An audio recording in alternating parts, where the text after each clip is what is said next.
নমস্কার বন্ধুরা, আমি শিপক দাস। আজকে আমাদের প্রতিবেদন আইএসএফ কে নিয়ে, অর্থাৎ ইন্ডিয়ান সেকুলার ফান্ড। এই ইন্ডিয়ান সেকুলার ফান্ডকে নিয়ে আজকে আমরা প্রতিবেদন তৈরি করেছি।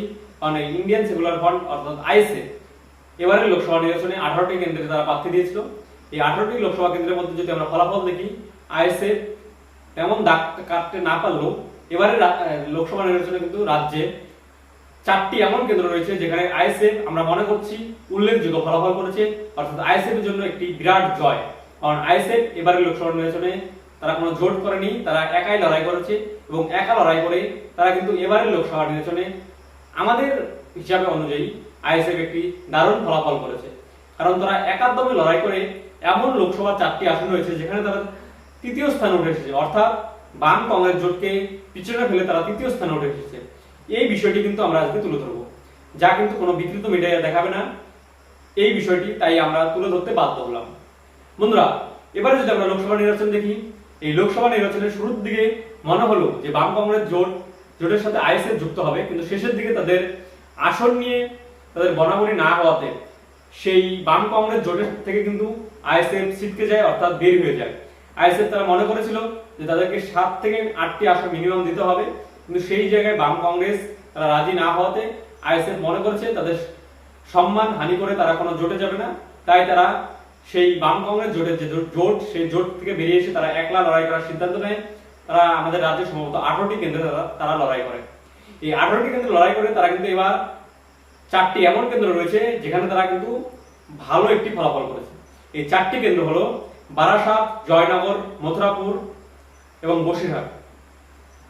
এই 4টি কেন্দ্র, এই 4টি কেন্দ্রে আইএসএফ প্রার্থীরা বাম কংগ্রেস জোটের প্রার্থীকে পিছনে ফেলে তারা তৃতীয় স্থানে উঠে এসেছে এই রাজ্যের বুকে।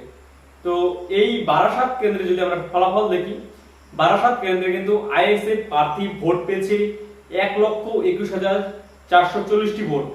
এই কেন্দ্রে প্রার্থী ছিলেন তাপস বিশ্বাস। এই কেন্দ্রে কিন্তু আইএসএফ আমরা মনে করছি আইএসএফ এর একটা বিশাল জয় 2026 বিধানসভা নির্বাচনের আগে। তারপর যদি আমরা দেখি জয়নগর বিধানসভা লোকসভা, এই জয়নগর লোকসভাতে কিন্তু আইএসএফ ভোট পেয়েছে 65,372টি ভোট।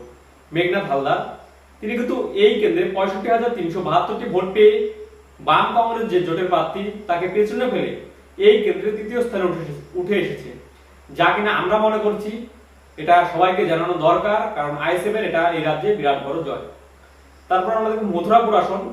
এই মথুরাপুর লোকসভা আসনেও কিন্তু বাম কংগ্রেস জোটের প্রার্থীকে হারিয়ে আইএসএফ প্রার্থী অজয় কুমার দাস তিনি কিন্তু এই কেন্দ্রে তৃতীয় স্থানে উঠে এসেছেন। তিনি ভোট পেয়েছেন 87,606টি ভোট।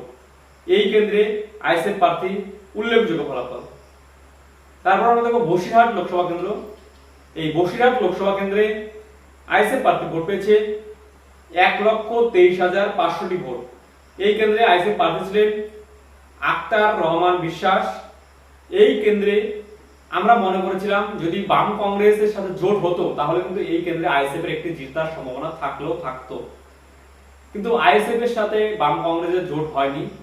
তারপরও আইএসএফ মাত্র 18টি কেন্দ্রে লড়াই করে তারা 4টি কেন্দ্রে তৃতীয় স্থানে উঠে এসেছে এবং উল্লেখযোগ্য ভোট পেয়েছে।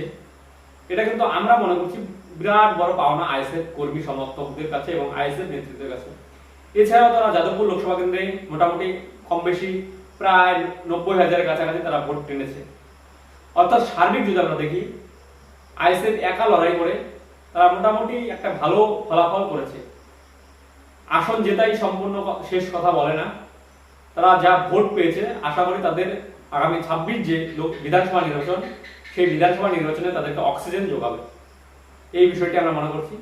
যদিও আইএসএফ এর যে বিধায়ক নওশাদ সিদ্দিকী তিনি শুরুর দিকে বলেছিলেন যে তিনি ডায়মন্ড হারবারের অভিষেক বন্দ্যোপাধ্যায়ের দিকে বিরুদ্ধে দাঁড়াবেন। তিনি যদি সেই কেন্দ্রে দাঁড়াতেন তাহলে আইএসএফ এর মনে করি রেজাল্ট আরো ভালো হলেও হতে পারত, কিন্তু তা হয়নি। তারপরও আইএসএফ এবারের লোকসভা নির্বাচনে একটি উল্লেখযোগ্য ফলাফল করেছে আমাদের দিক থেকে, আমরা এটা মনে করছি।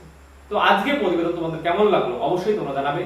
যদি ভালো লাগে অবশ্যই লাইক, কমেন্ট, শেয়ার, কারণ আমরা সবসময় যা দেখাবে না বিকৃত মিডিয়া তাই তুলে ধরবো আমরা, তাই আপনাদের সহযোগিতা আমাদের দরকার। যারা এখনো সাবস্ক্রাইব করেনি তারা অবশ্যই সাবস্ক্রাইব করে নিন। নমস্কার, ধন্যবাদ।